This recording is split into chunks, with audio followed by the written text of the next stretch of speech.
Establisher of Lewis and Wright Funeral Home on Clarksville Highway. He is also very much involved in the hospitality industry. He was one of the first owners, African American, of the Shoney's franchise. You know, when you go to airports and you have all those, one of his companies handles that. But more important than that, he gives back to the community in a variety of ways. He's an alum. He graduated from Tennessee State University. Not only that, he served on the Tennessee Board of Regents for a time. So his expertise, his knowledge is sought after by financial people. He is also the worldwide or international or connectional, as we say, treasurer or chief financial officer of the African Methodist Episcopal Church. I wanted to tell you a little bit about him, that something that's always impressed me. He was 14 years old when his father died. He was the oldest of four and the mother. His father owned a taxi company. At 14 years old, he took over that company and grew it. Now, some of us fall apart when tragedies or adverse circumstances like that happen, but he didn't. And that's one of the things. If you're going to be about something, you got to be on time, you got to work hard, you got to make relationships, and you have to have good sound judgment. He's a man of great faith and great commitment to the Nashville community and beyond. Mr. Richard Allen Lewis, Sr. Thank you, Dr. Coleman. I appreciate that introduction. In fact, you were saying so much here, you took part of my presentation, but I was still trying to do what I can. One thing that I want to let you all know, all that Dr. Coleman said that I served on the Board of Regents, and they tapped me again year before last, and I'm now on the trustee board for Tennessee State University. So I'm doing my second go round. It's really a third go round because they had an advisory board for the TSU UT merger. I served on that board as well as the Board of Regents for 9 years, and now back to the Board of Trustees. As you all know, year before last, the state of Tennessee put all of the colleges and universities in the hands of trustees rather than a state board of regents. So everybody has their own board of directors or trustees. And I'm doing that. All right, I'm just thanking you. I'm glad to come. I'm glad I had time to talk with you all today. I'm going to tell you a few things about me, but more importantly, I'm going to talk about what I've put in print form for you all to review and to think about. Sorry we got competition. That's not a problem. This right here helps me out a little bit, and I know you all can hear it. I want to start off with why money skills are important. Number one, creates independence, allows you to set and reach goals, enjoy living responsibly within your needs. And the key word there is responsibly. Prepare you for what your future is after college. And it'll also prepare you, I think, what will your new job require. You have to be responsible regardless of what kind of a position you may have once you have finished college. The next thing I want to talk about is developing a financial plan. In order to do that, you have to look at your resources. The best resource for financial planning is you. You are the most important resource for financial planning. There's nothing better than you. We'll give you a little water. I had paralyzed surgery 5 years ago. The doctor, unfortunately, removed the tumor. The tumor was benign, thank you, Jesus. And it hit the orange human nerve. So therefore, the voice you hear now is not what it used to be 5 years ago. So I'm partly for my voice. Remember I said you are the most responsible and best resource? You should understand your expenses. You make them. You have to set financial goals, identify and evaluate what you want to do. But most of all, you have to take action after you've done all of that. And to be really responsible, you have to review your progress and make changes when needed. And most of the time, changes are needed. Very few people can put together a financial plan or budget or whatever it might be and never make any adjustments. The most important thing there is if it's not working, go back and adjust it. I tell people all the time, whether they realize it or not, talk to your banker. You get a lot of free information from a banker, believe it or not, when you go there. And they'll tell you about budgeting, credit, etc., how to apply for loans there, and so forth. So remember, get as much free information as you can. It won't cost you a thing. The next key area to know is budgeting your money, understanding your credit, money management, and savings. I stop right there, because that's the most important thing. Saving. You can't do that without saving some of your money. And I'm going to talk about that a little bit more after a while. But if you don't walk out of here with anything to do, except one thing is save the money, save. That will help you build wealth. I want to go to the budgeting section. Budgeting your money and saving for gold. If you don't save for gold, just save to be frugal. Just save to be saving. Trust me, you'll find out you'll be happy one day that you have saved. Where does your money go? You gotta know how to track your expenses for 1 month. What did you buy? Where your needs were and your wants were. It helps you determine the pattern of spending. Is it on clothes, food, shelter, housing, friends, gambling?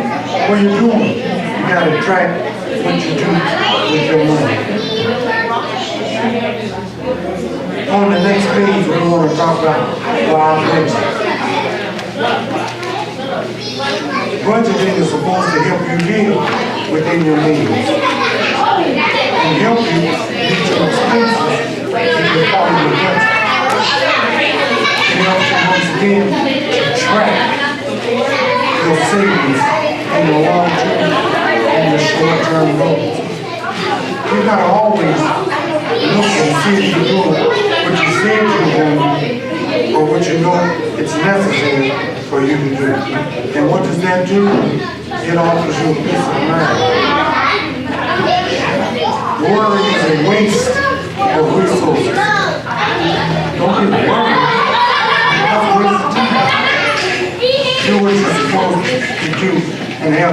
mind. And trust me, I can speak to that just a little bit over the years. Budgeting your money. Ideas to you. Pay yourself. If you get paid, pay yourself. You did the work. I'm going to come to that in a few minutes, and you'll see what I'm doing. But pay yourself first. If you got $100 check, then you need to pay yourself part of that check. Pay yourself for the work that you've done. If you're fortunate enough to do it, a lump sum grant or a loan for a semester. The white out is the semester's worth of rent checks. Meal costs that you're paying or your food costs. Save each day's loose change to make a weekend fun. Use phone cards to measure and phone expenses.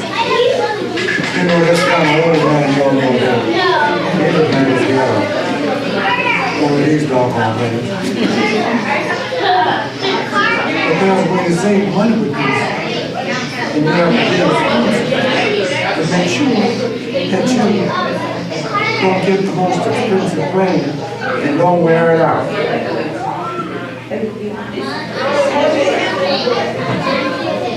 I said I was going to come back to it and talk about right now about paying yourself. How much do you think you ought to pay yourself? Anybody? Now I'm not going to that for I'm going to talk to you.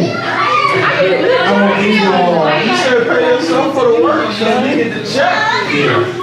Let's try this. Well, 90% because I do like pay my 10% on the top. You're gonna get it in life. It's called the 10-10 rule. 10% to the law. 10% to your savings. And live off of 80%. That's the key. 10% to the law. 10% to yourself. That's the savings. And live off of 80%. I learned that portions of that 10-10, 80% off of from a gentleman that was an active member of the Italian church. He was a counselor, he was an insurance man, and he was a state representative. Anybody know what I'm talking about? Yeah, everybody's father. And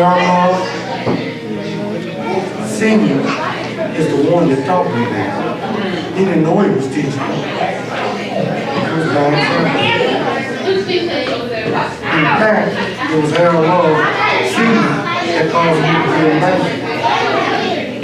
They had not been for Harold Love Jr.'s daddy, and I remember when he was born, I would not have been in the bank.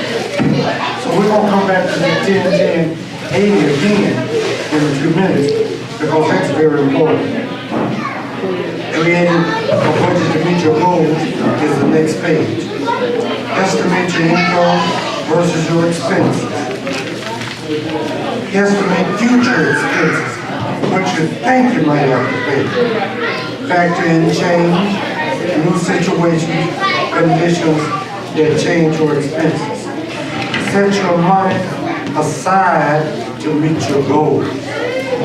So if you got 10% that went to the church, you put 10% in your savings, out of the 80%, you might have to put a little bit more in order to reach your goal and make your adjustments as needed. Budgeting your money. Creating a budget to meet your goals. Why set goals? It's simple. You have to categorize the goals, short and long term, mid-term and long term. It tells you right there. Then you have to prioritize those goals. Which ones are the most important and how soon? Determine what your resources are. needed to accomplish those goals and then reach those goals. It makes me think about old example, just to be back over there. We had upstairs, we have it in the downstairs. I got it in the door, he was really work. I used to sit up the left Lord's Day. Now I'm praying a million prayer, sitting up in that hill, for the Lord to let me get out of school, so I can earn enough money to help my mom and my sister and my two brothers. And guess what? He answered my prayer. I graduated. Thank the Lord. Let's go to credit. Let's talk about credit. What is credit? Understanding credit. How will you pay? Will you do it with borrowed money or your own money? Or a combination? Or both?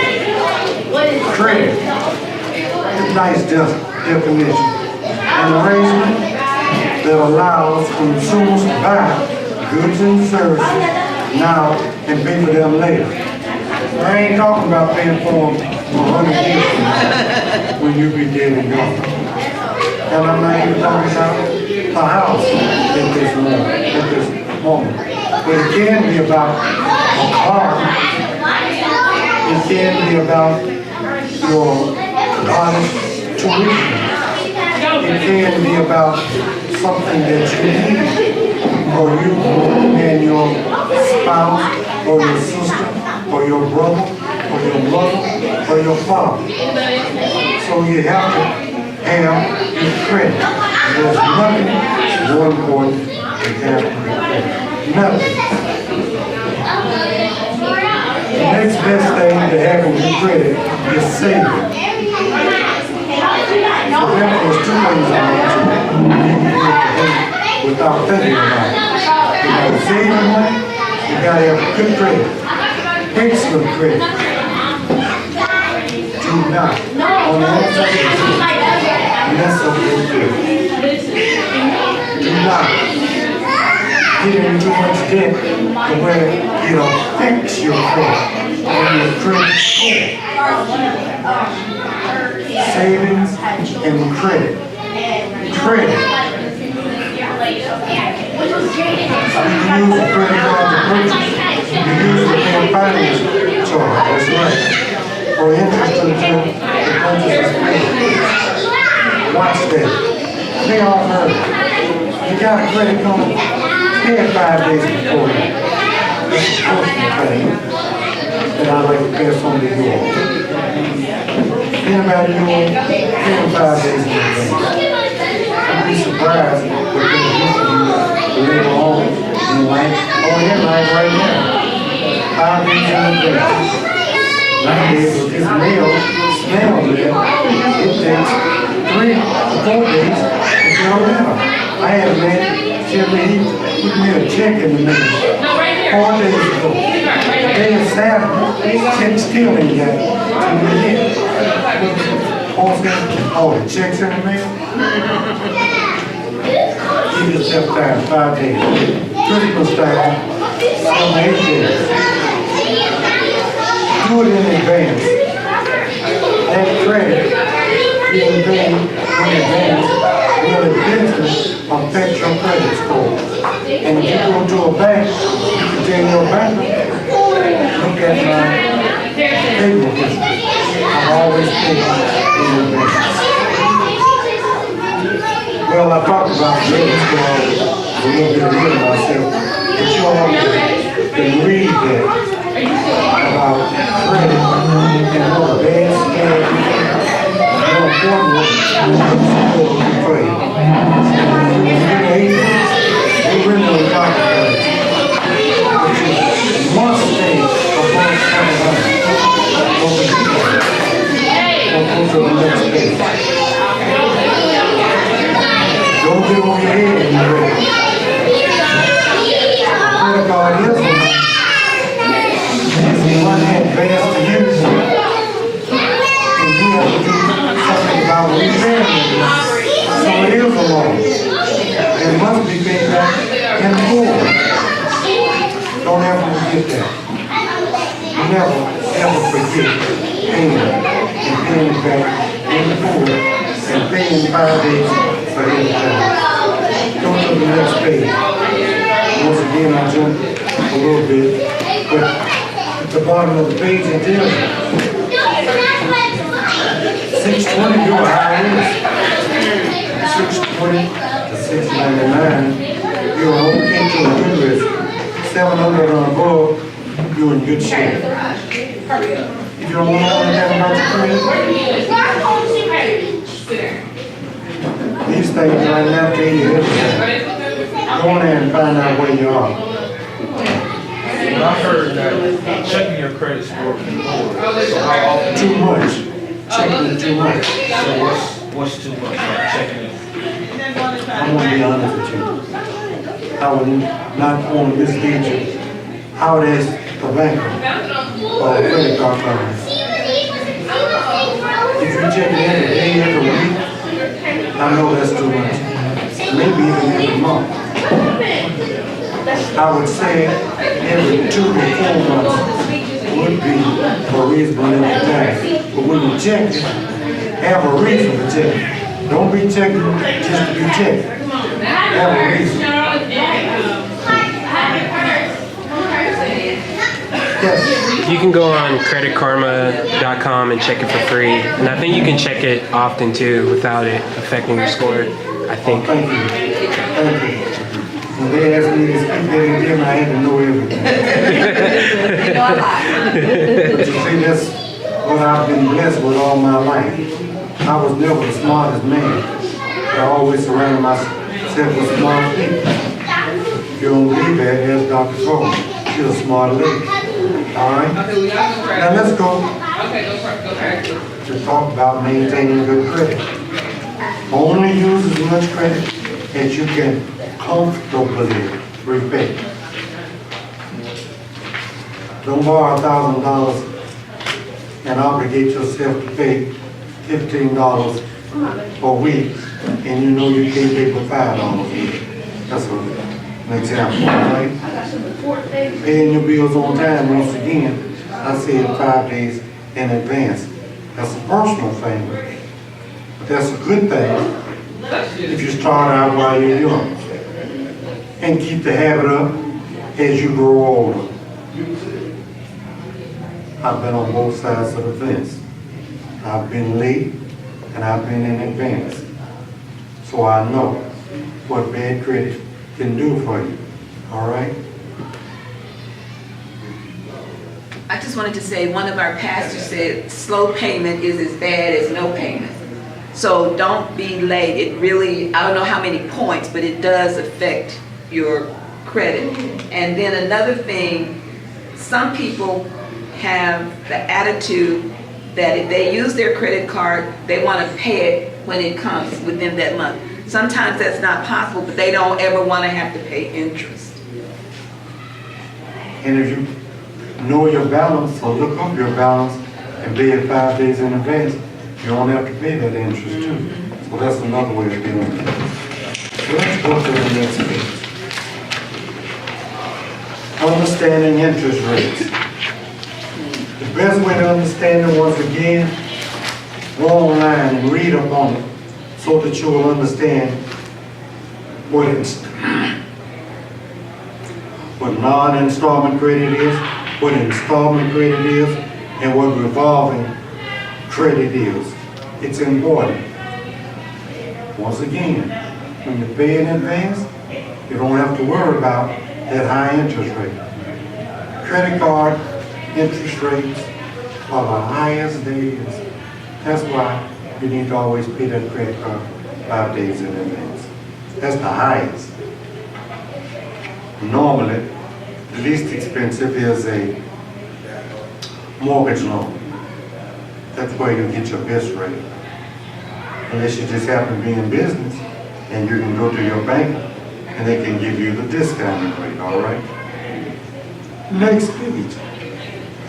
Advantages and disadvantages of credit offers and options. Ain't no advantages of credit offers. If it's going to give you too much money or if you can't meet the payments for the amount of money that you accept. Be careful. These banks nowadays, they give students credit cards and think nothing about it. Then you have to pay that money back. And sometimes you don't have it. But the bankers know that there are students that do have it. So they're going to make enough money off the students that do have it. So when you don't have it, they can charge us off and carry you to court or mess up your credit. Be careful about credit card offers. Be very careful about credit card offers. Talk to somebody in advance about a credit card offer before you take it. Too much money is not a good thing when it comes to credit cards. Now, if somebody gives you cash for some good reason, or because they want to be nice, that's also the difference. Not credit cards. All right? Let's go to our next page. This is what I was telling you to look up about credit. APR, annual percentage rate, is what we're dealing with here. And what does it mean when you don't pay on time? Read that page. If y'all have a pen, mark that page so that you will, that's it. Mark that page. That's important. Credit card, APR, understand it. And then, once again, pull up your iPad or your computer and learn a little bit more about it. Next page. Student loans and their benefits. Well, I think you all, most of you, but not all of you, are students. So you should know what the benefit is. And if you don't, you can ask me. When I was at Tennessee State University, 62 to 66, we had student work study people. I was warned. A lot of people don't believe it. But it's the truth. If you don't believe it, my wife didn't believe it. My first student loan job was cleaning stables at the horse farm down on Trader Lane, 20th Avenue, Tennessee State, had a horse farm.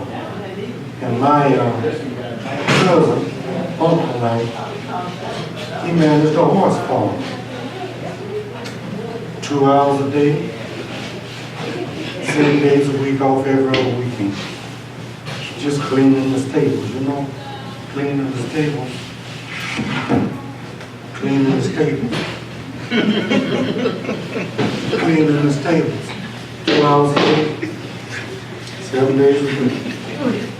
How did I do it? I needed money. And $40 a month was my student working on salary. Thank you, Lisa. $40 a month. So $10 a week, and you work 10 hours, so you got $1 an hour. You work 7 days a week. Huh? You 7 days a week. Oh, that's right, that's right. Wow, it's less than $1 an So hour. there was a man that lived across the street. His name was Mr. Griffiths. Nathaniel? He ran the registrar's office. I saw him one day, I said, Mr. Griffiths, I love my job over here with Mr. Officer cleaning the table. Do you happen to have any openings in the registrar's office? You know what he did? He said, I do. He gave me a job in the registrar's office my sophomore year. Same old $40, same old 2 days a week. But we weren't open on Saturday and Sunday. Yeah. I worked in the registrar's office for my sophomore year. We were on a quarter basis then, till my last quarter in Tennessee State. And I said, doggone it, I've worked enough. And I quit. But guess what happened to me while I was working in the registrar's office? I got a scholarship to mortuary school Women's Auxiliary of the Middle Tennessee Film Directors Association sent a letter to the registrar at Tennessee State, said that they wanted to find a young man who wanted to go to mortuary school. Ms. Mosinia Stenson was the registrar at that time. She said, Richard, I got something I want to show you. I said, would you let me have that? As soon as I finished Tennessee State, in May and June, July, I started in mortuary school at John Gupper on West End. Now, I don't know how I got off on that board's student loans and benefits. I think I ended up, when I finished Tennessee State, I did owe them $5. I finally sent them a check for that $5, all right? Go to the next page.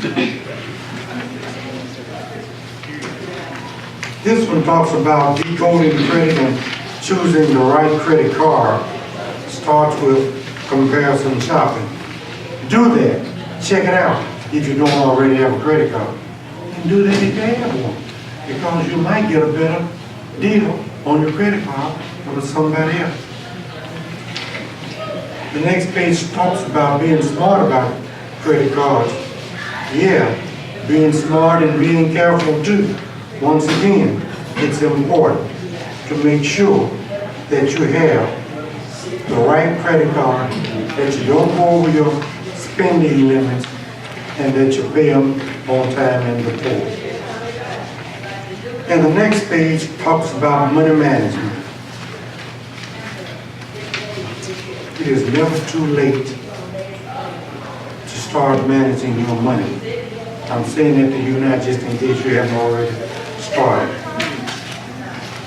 Once again, it starts with a goal, and then a step-by-step plan, and the proper spending, the proper financial goals, the proper time and effort in order to develop your money management project. Now, I want to talk about managing your money and building wealth. Managing your money and building wealth. What's the first thing on that it says you must do? Save money. That's it. If you don't know what I'm talking about, ask him. He saves more than anybody. That's my pastor for y'all that don't know that, all right? Saving money. That's very important. Remember I talked about that in the beginning? It's your most important thing. Saving your money and good credit. Saving is more or equally as good as good credit. Save your money. You got an example over here about saving money. And it talks about saving 35 cents a day and what you'll have. Well, when I see that, I think about my first job. Who did I tell y'all helped me get my first job? Have y'all forgot already? You mean the what? Who did I tell you helped me get my first job? The horse manure job. No, you talking about going to banking? Yeah. Oh, his fault. Yes, Okay. lift the bus. I thought you talking about the slave. Yeah, that's what I said, the horse manure No, job. that was in school. You don't even know about the horse. That's my first job. 40 hours a week. This office. 7 days a week, 2 Office. hours. 2 hours a day off every other weekend. Can you imagine? But Hard anyway, work. Never hurt anybody. my first job in the bank they had back then, Christmas club account. And I would save $5 a week into my Christmas club account. And that way at the end of every year, I always had enough money to buy my sons their Christmas, and my wife. And of course I didn't forget about me. Christmas club. $5 a week. You think it's not a lot of money? Even today, $5 a week saved continuously. 25 years, you'll be surprised how much you'll have at that time. If you can save more than $5, better off, the more you save, better off you are. So keep that. a saving plan, all right? Let's go to the next page. It's talking about the same thing I just got through talking about. Saving. And I'll go back once again. 10-10-80 rule. 10% to the Lord. 10% pay yourself to your savings account. Live off of 80%. 10-10-80. Thank God for the first 10%. Pay yourself for the second 10%. Live off of 80%. You think you can do it? No. Yes, you can. You'd be surprised. You can do it. You'll be surprised. And once you get used to it, you never ever want to go back. Because you got some money in savings, you paid your tithe in church, and you're living off of that 80%. The next page talks about the types of savings. That second one, the club account, that's what that Christmas club used to be. All right? So, it shows you the various savings. And tips for savers. What's the tip say? Pay yourself first. Open a savings account far away from your home or work, so you can't go get your money too quick. It makes sense, believe it or not. And then send that check to that bank every week. Save changes at the end of the day. Bank your surprises. There's nothing more important than savings. The next page talks about what saving $1 a day will do for you. Compound. I said $1 a day, so that's 7 days a week. So that's $7 instead of 5. But let me tell you this. This is very simple.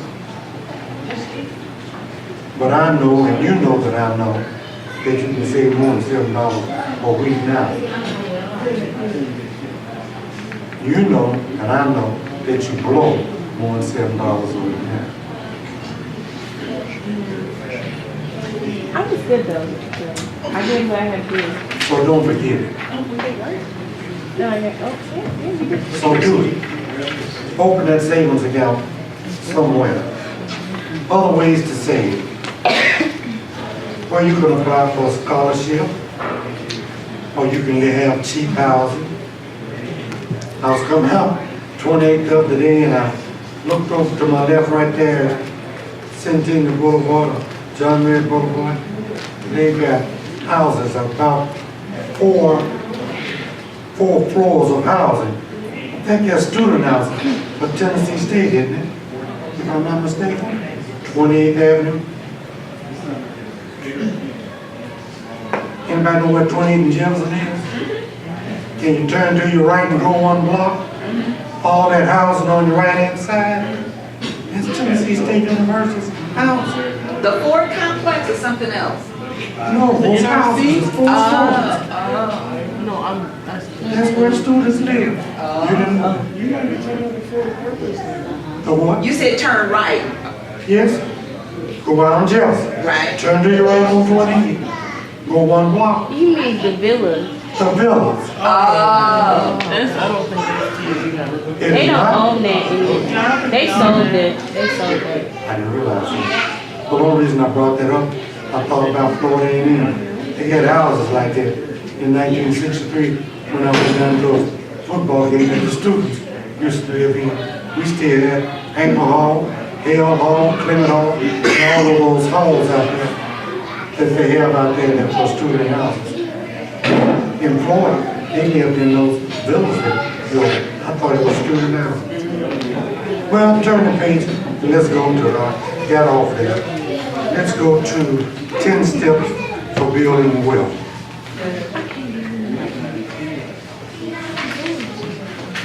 I got to tell you all this. While I was working in the registrar's office, in the morning before I go, I had a car, standard ship, and I would carry people, student teachers, to their schools for $1.50 a trip every day. So I worked in the registrar's office. I had student teachers to their schools so they could do their student teaching. So I had 3 jobs while I was in college. I've always had 3 jobs. My entire life, I've had 3 jobs. Always working. Finally, one day I said, if I can have 3 jobs, then I can have 3 businesses. And what did I tell you you're supposed to do? Surround yourself with what? Smart people. That's it. So rule number 1, you have to earn your money and your wealth. It's not going to be given to you. Very few of us receive it as a gift. You have to earn it. 7 days a week, 24-hour days. And anybody tell me what is the only thing that works 7 days a week and 24 hours a day? Money is the only thing that works 7 days a week, 24 hours a day. I'm sitting in church, my money is making money. I'm right here talking to you, my money is making money. Okay? It's the only thing. You ever thought about it? Money makes money. And it's the only thing that works 7 days a week. The bank closes, yeah, but your money works. Do they pay your interest? Yes, they pay your interest. You ever thought about it? Flip to the next page.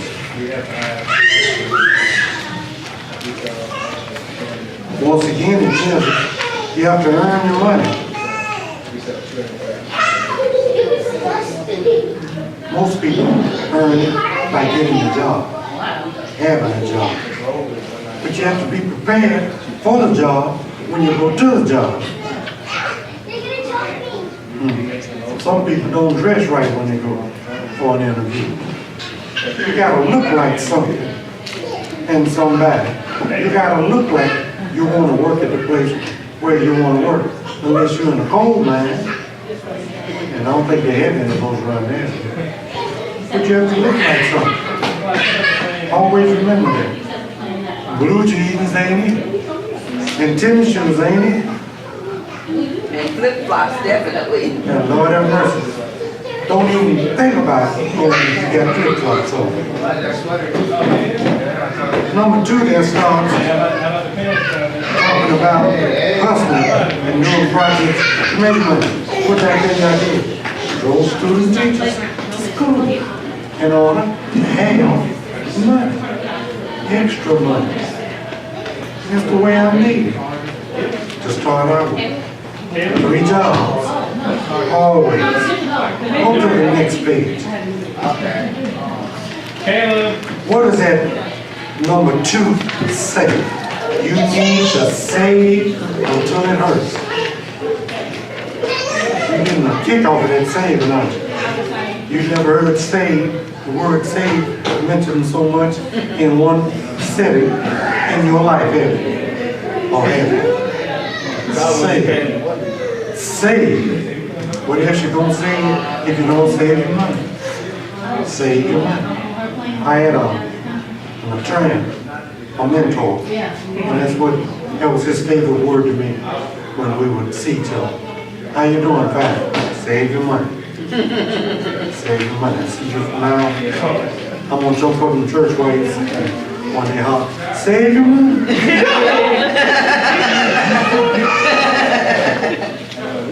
Go to the next page. It says you need to optimize your spending. Buy whatever you want, just earn more money so that you can afford to buy what you want. You know, it's hard.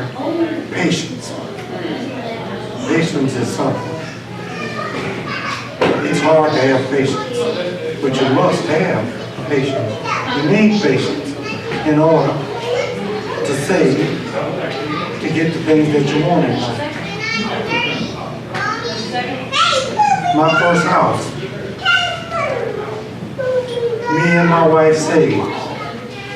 She did the saving, I did the spending. But anyway, she saved enough that we got a down payment on the house. Well, I bought a car and I bought the groceries. And the other thing, so she didn't have anything to worry about. I said that for a joke.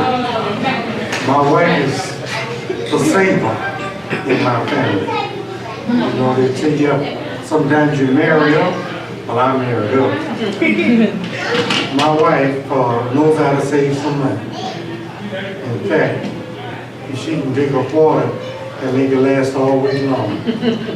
But she saved enough money to where we bought our first house, put the money down.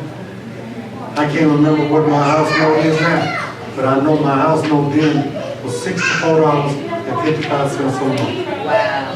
After we put that down payment. 1967. Can't forget it. Next page. Rule number 4. You must put your money where? To work for you. What did I say about 7 days a week, 24 hours a day? The money is the only thing that works. Money. It's the only thing that works. 7 days a week, 24 hours a day. All right? Let me tell y'all a theory that I have. I believe in number 1, having a job. Number 2, owning a business if I can. Number 3, invest some money in the market because it goes up and down, and over a 25, 30-year period of time, I believe I'll be ahead. Y'all can get in the market now. 25 years from now, you'll be glad you were. It's going to go down. It might even crash, but it's going to go back up. And real estate. I was talking to a man one day, and he was talking about real estate. And he looked at me just as serious, and he said, did you know that the Lord is not making any more real estate?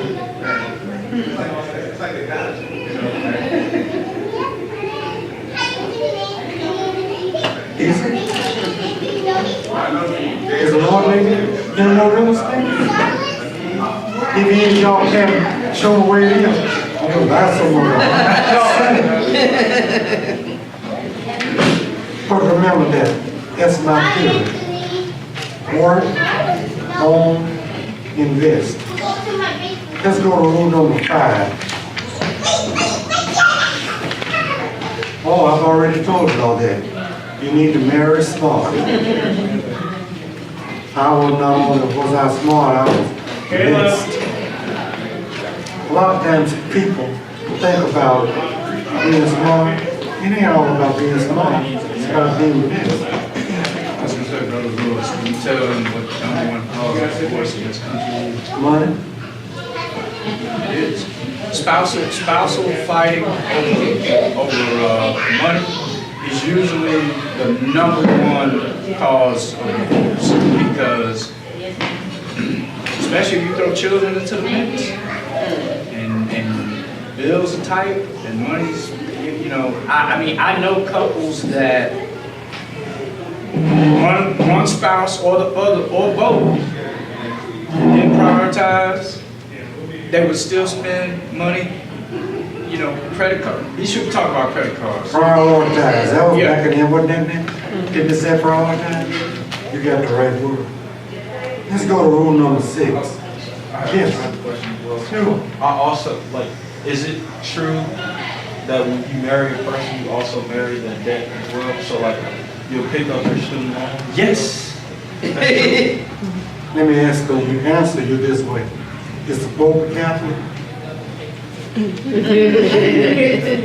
If the answer is yes, the statement yes. So you marry someone, Yes. you marry all Yes. the debt that Yes. accumulated And before they even met you? honestly, yes. And honestly, you should be happy to do that, because if you love somebody, you want to help them. That is true. All right? If they love you, they ought to help you. Remember I told you my wife is the same way, and she saved that money? But she wanted to do it because she loved you. Yeah. I mean, I was tall, dark, and handsome. Think about it. Dr. Lewis. But let me say this one thing. You know, when you get married, it is a partnership for life. It is meant to be a partnership for life. For all of you young folks that are single, My recommendation to any young person is always try to have there's never going to be an ideal situation. It's never going to be perfect. But try to have yourself right as much as possible before, and listen to what I say, before you take on the responsibility of a spouse, okay? You can date all day, anybody can be on their best behavior for 2-3 days out the week. But when you getting together for a long-term commitment, you need to spend time with each other, and you need to have heart-to-heart talks, and I mean, down and dirty, okay? Because my wife and I, we've been together coming on 15 years, 4 children later in May. But Brother Lewis, I don't know if you and Sister Dolores did this, but we literally, when we were dating, when we actually started saying, hey, we think, we literally sat down at my kitchen table in St. Louis, and we, notepads, answering questions, honestly, right? Writing it down and then sharing the answers with each other. Because that's important. That's important. Now that wasn't part of the script, but he's right. Forgive me. And let me tell you this. My wife and I will be married 54 years next month. All right.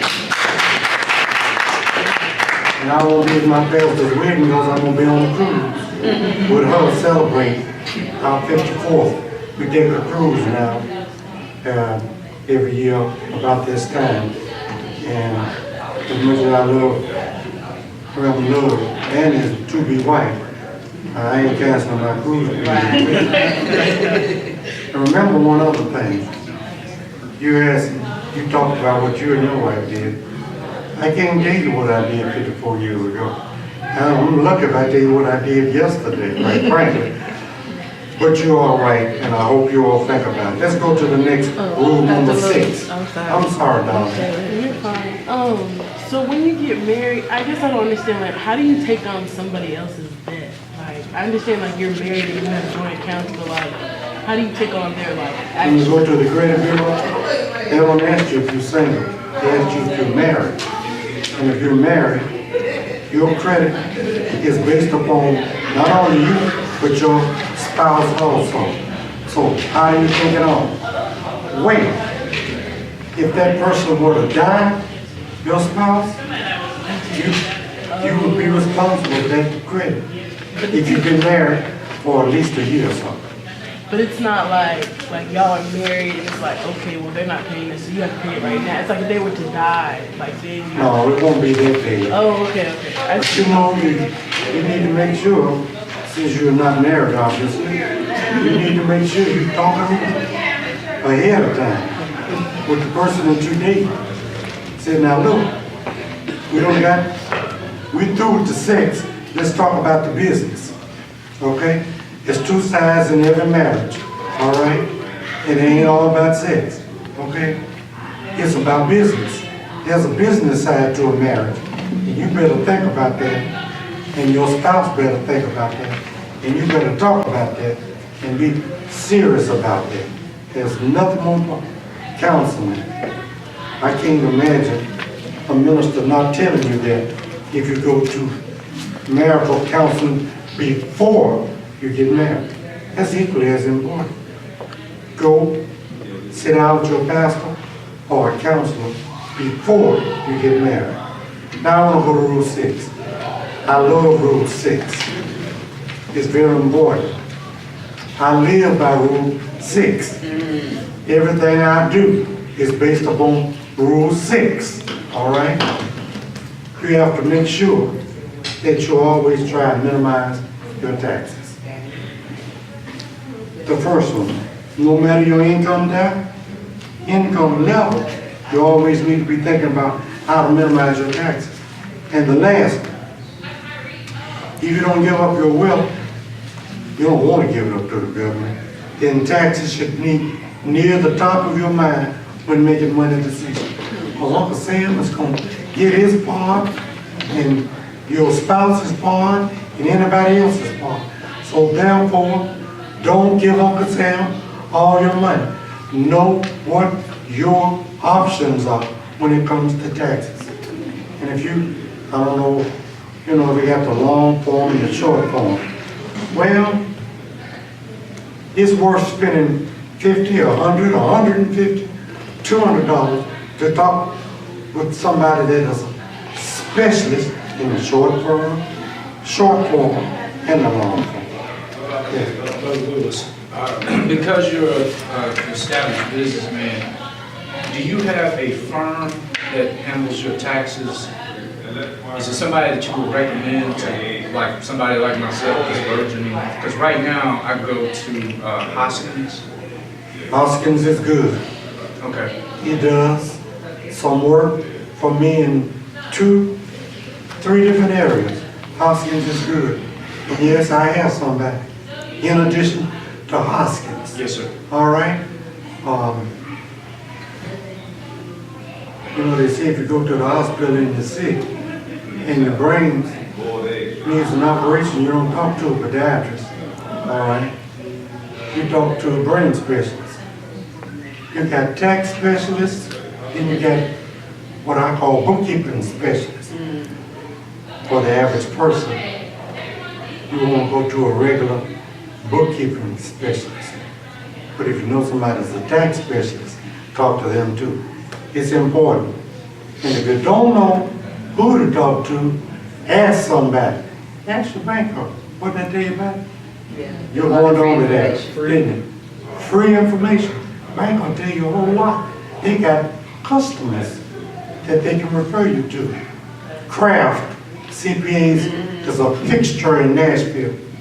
Now I've been with them for 30 some odd years. And I thank God for them. All right? Kraft. Before that, there was a lady by the name of Cecile Atkins, who was the accountant for the National Baptist Publishing Board. And she did our tax company, tax guest books. So you have to know that. And if I can help you, check with me after church, and I'll tell you 1 or 2 other companies, all right, that can do this. When I was president of Citizens Bank, I had back then Pete, Mark, and Mitchell, and Kraft CPAs, all right? You got to have good people. For the church, Thompson, Basilio, Carl, Washington, D.C., that takes care of that. Then, here in Nashville, we've got Hoskins, Harley, all right, that takes care of it.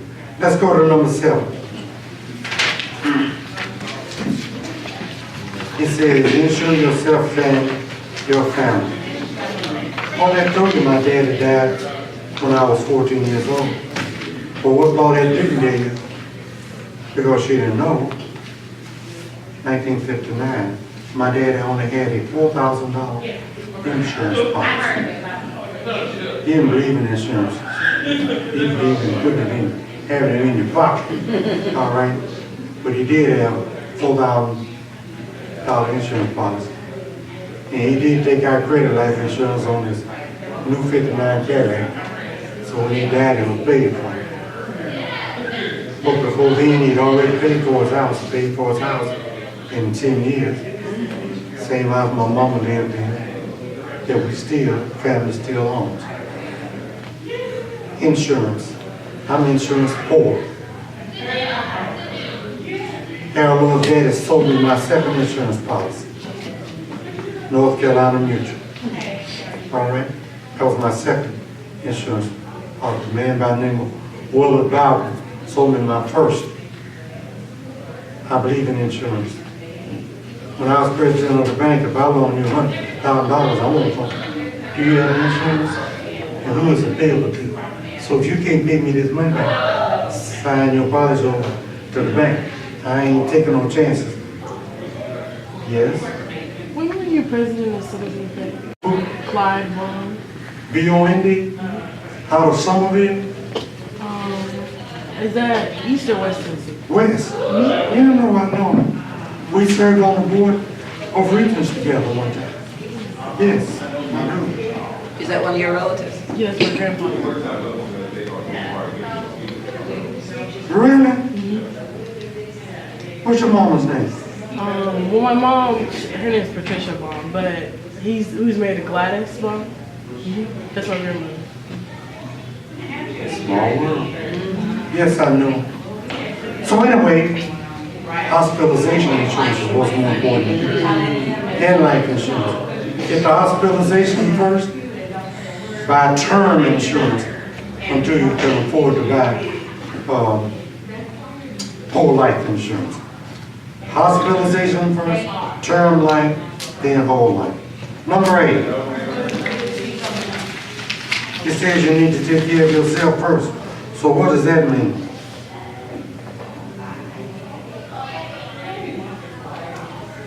You gotta be able to get up, walk, talk, see, smell, and work. Health, exercise. But anyway, I can tell you all that. And that's all I'm gonna say on that subject. Take care of your health first. And number 10, it's okay to go slow. And you read the last page. Now, Dr. Coleman, I did the best job I could do. And I had this backup copy here, just for, in case I didn't get on the PowerPoint. But I did say I was trying to leave time for questions and answers from anybody about me, or anything I've done, or anything you think that I know. If I can tell you, I will. If I can't, I tell you, I don't know. Can't tell you. Yes, ma'am. So my question is like regarding the 10-10-80 rule. Yeah. So I'm a server, so I get paid by tips. I don't get an actual paycheck. Like literally my paycheck is like $1 and something cents. But in tips, I can make anything worth $100 a night, then I can make $300 a night. So when going by that, do you think I should just do it by daily, the 10-10-80, or do it like communicate throughout the week and Add it up, do it by the week. week? And I've done what you've done too. A man that hired me at First American National Bank in 1968, 10 years before I went to Citizens, the president, I was serving a party with George Buchanan, serving liquor. Man hired me 2 or 3 days before. He didn't even remember me. I just cracked up. But I was a server. I was making tips. So I know about that. I used to drive cab too. People tip cab drivers. So I know a little bit about that. So I've done a few things. Any other questions from anybody? Yes, ma'am. You haven't talked very much. Because everything you're saying, I'm just trying to like apply it to my situation. Because I have no type of credit whatsoever. All right. 24. Do you work? I just got his job with the state, Doing what department? probation and parole. She's still in training. Have you finished college? You have no credit. I mean, like I Have you have a had a bank credit, account? I have a credit score, but Yeah. I've never rented, don't have any car payments, never had a credit card, and I know like I live with my aunt, and I want to move out, but I know soon enough, at least sometime, she's probably going to be moving out of there. Yeah, you need to save some money, honey, quickly and in a hurry. Well, I like started splitting my checks purposely because I have a credit union at home, so whenever I get paid, I make myself live off of a certain amount, and then the rest of it goes to the credit union Where's the credit union? in Michigan. Smart move. And now, You're on the right road. but I don't understand, like, I guess, like, because I talked to my mom about it, and she was like, well, you're going to have to build credit, and I know it's going to take a while for me to do it. Do you have a checking account? What bank? Fifth Third. Go in and ask to see a credit officer or new accounts officer and tell them what you are doing and what you have done and what you want to do. And they'll give you a lot of free information, a lot more than I can give you. What Well, I'm really not up to about, date. what about Cause like even just like sitting here listening to all of this, when we got to the end, then like the health insurance and everything came into play. Cause I don't get that stuff taken out of my check. Cause I'm still on my parents' insurance. Because she's not 26, remember? You better hurry and vote Trump out of office. I only get like, I think they had like 2 things that you couldn't opt out of for benefits. You know, and then I'm gonna leave that alone. My dear, want to get yourself some insurance, hospitalization on your job. Well, I was gonna do that. If something were to cause you to get ill, and they found out that you were out of school and on your parents' insurance, you might be fresh out of FOL, Reverend. Yes, sir. I started as another one, but you're going to be FOL fresh out of work, all right? So you need to, Will they say anything? Because my mom didn't know, like, because I'm still on her insurance until I'm 26, and I go to do, like, the insurance that I'm and getting. your mom will take it out and ask the question, if you're out of school, can you still be on her insurance? She did look at that, and technically, I'm not supposed to be You're not supposed to be what? on her insurance unless I'm enrolled.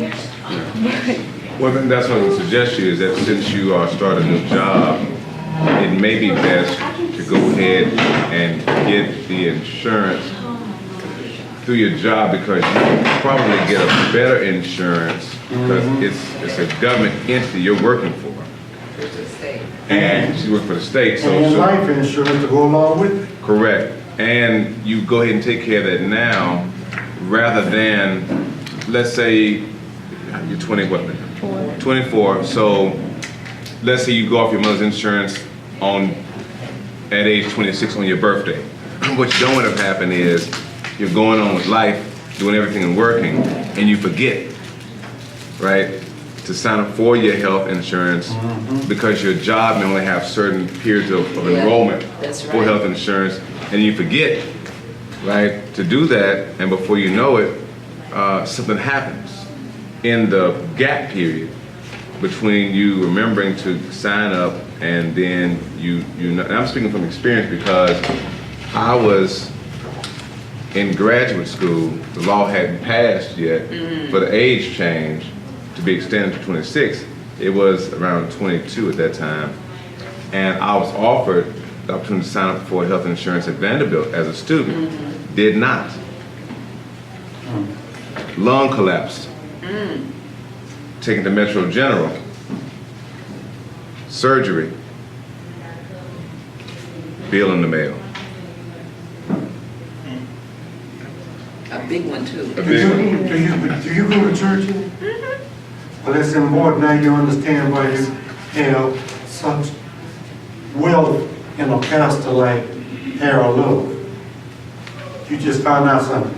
You had a question. So you said that you own 3 businesses, correct? Yes. So one is a funeral home, what are the other 2? Say what? You said one was a funeral home, what are the other 2?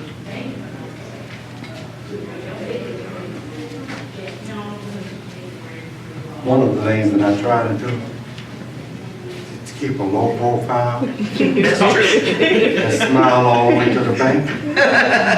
But I'll tell you, I own Lewis and Wright Funeral Home and have since 1983. My father used to have a funeral home called Lewis and Smith, and I bought the same business back in 1983. If you ever had any fish or Captain D's on Jefferson Street, established that in 1986, December 26th, my oldest son's birthday. That was a venture with Shoney's, really with the man, the chairman, Ray Downs. Then I used to have a Shoney's on Metro Center Boulevard next to the Exxon station. This is what people won't tell you, they lost money. Most people don't tell you about when they lose money, they tell you about making money. So I lost money. but we then turned around and made a used car lot. And now we're getting ready to tear that building down and put up a Dunkin' Donuts, a Chipotle, and a Verizon store. In addition to that, back in 1985, right after I left Citizens Bank, I met a gentleman, make a long story short, he got me involved in the airport business, food service. And I've been involved in the airport food service business since 1987, August 19th. That's when the new airport opened. We had a remodel in 2007, and we have another remodel starting next part of it this year. If you ever had a hamburger or Burger King in the airport, that's one of the business. If you ever had some chicken at Popeyes, that's another business. All right? So since that time, I've opened up 2 more businesses. All right? Remember, I said you have to surround yourself with smart people. And one is up in White House, another one is up in Gallatin, and Reverend Love still pays me to be the treasurer of the AME Church. And I thank him and all the bishops. But that's what I wanted to do ever since I was 1972. And I've been treasurer for 23 years. I will complete my 24th year, July 1st of next year, at which time I have to retire because of age.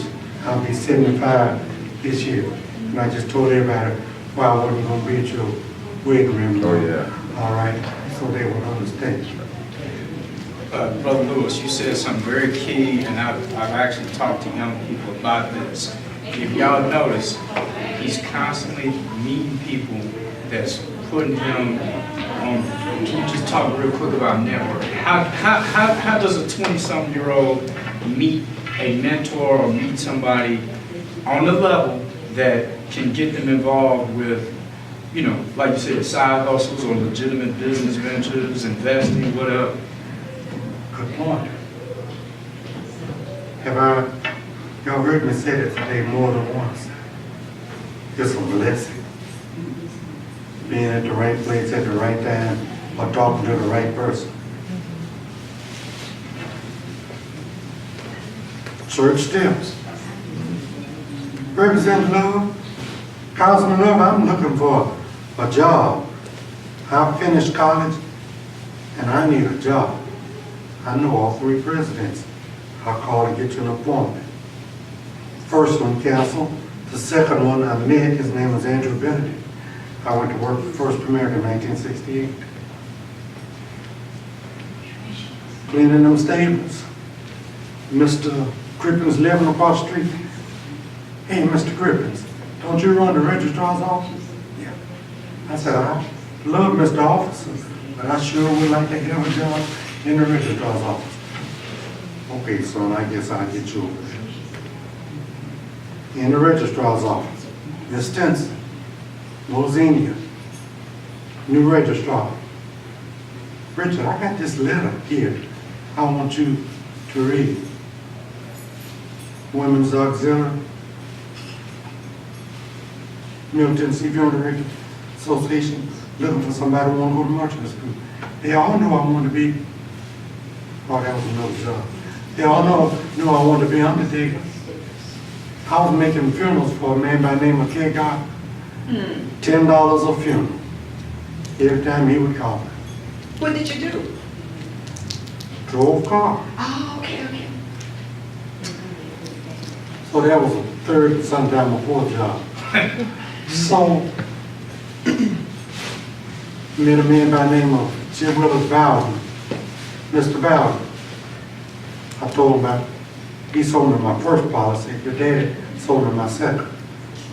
I ride around with him selling caskets at funerals, and he always talked to me. And he talked to me about being married, and et cetera, and so forth and so on.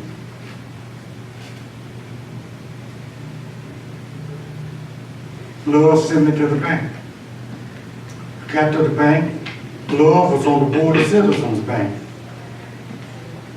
I said, He said, somebody's gonna have to go run Citizens Bank someday. I said, well, Mr. Ferguson's kind of tight, ain't it?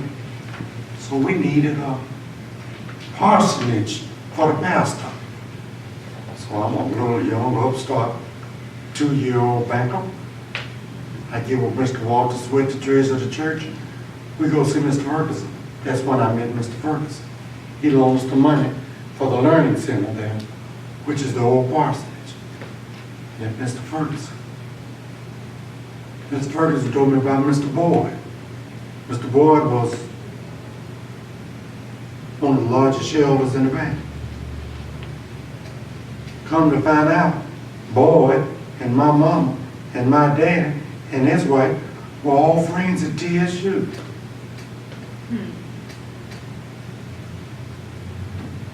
Oh, unfortunate set of circumstances, but the president of the bank, Ferguson, died 3 days after I got there. I became president the next week. The next year, to that date, Mr. Boyd died. President of the bank, everybody. We met a whole lot of people. So I'm a banker. Make a long story short, I meet Avon Williams. Avon Williams has a son, Avon III. The man came to town to see Avon, ended up talking to Avon's son. Avon came to me.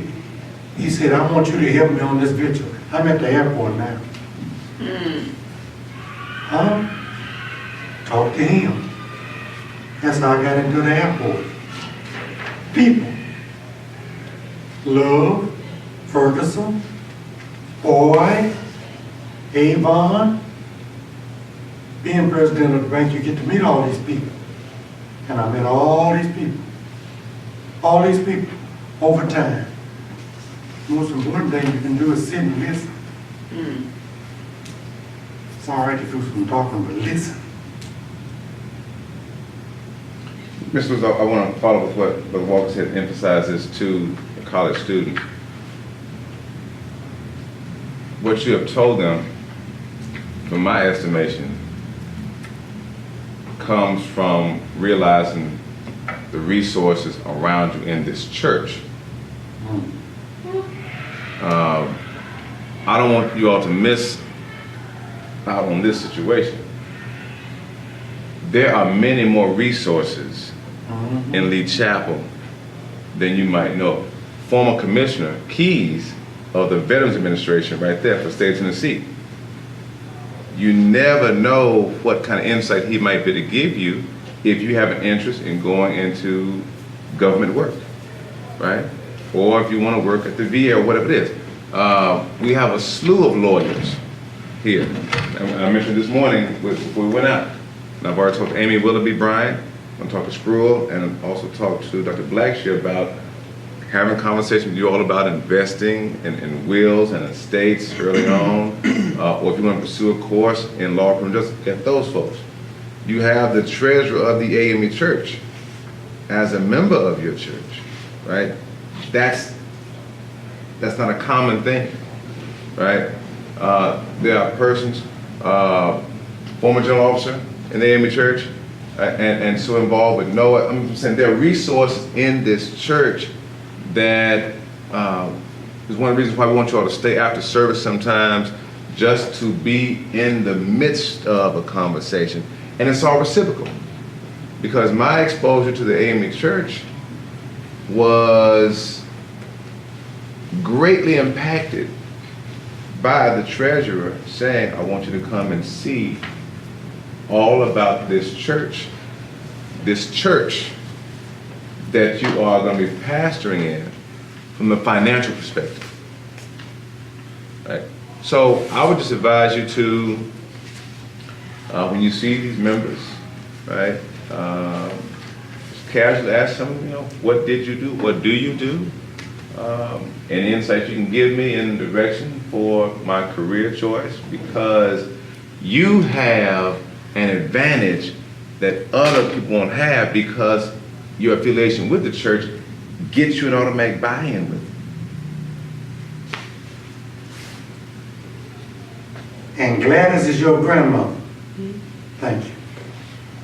There's several things that have resonated with me. One is the importance of hard work, and that all honest work is honorable. I mean, I think that's really, really important.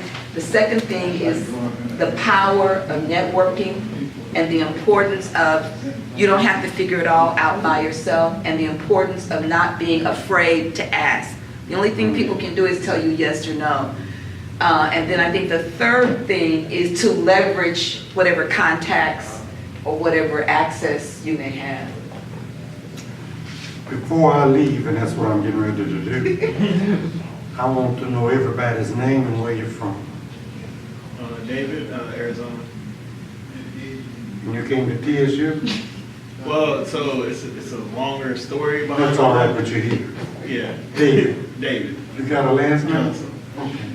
Soraya Harris, Jackson, Tennessee. Soraya, spell it. SARIAH. Jackson, Earl Shaw. And you, Cam Robinson from Mobile, Alabama. Mobile, Alabama. Lord have mercy, my best friend got married down there, so I know a little bit about that. Sarah King from Grand Rapids, Michigan. Grand Rapids. Wow. Bond. Shayla Bond. Shayla. Bond. Where's Tennessee?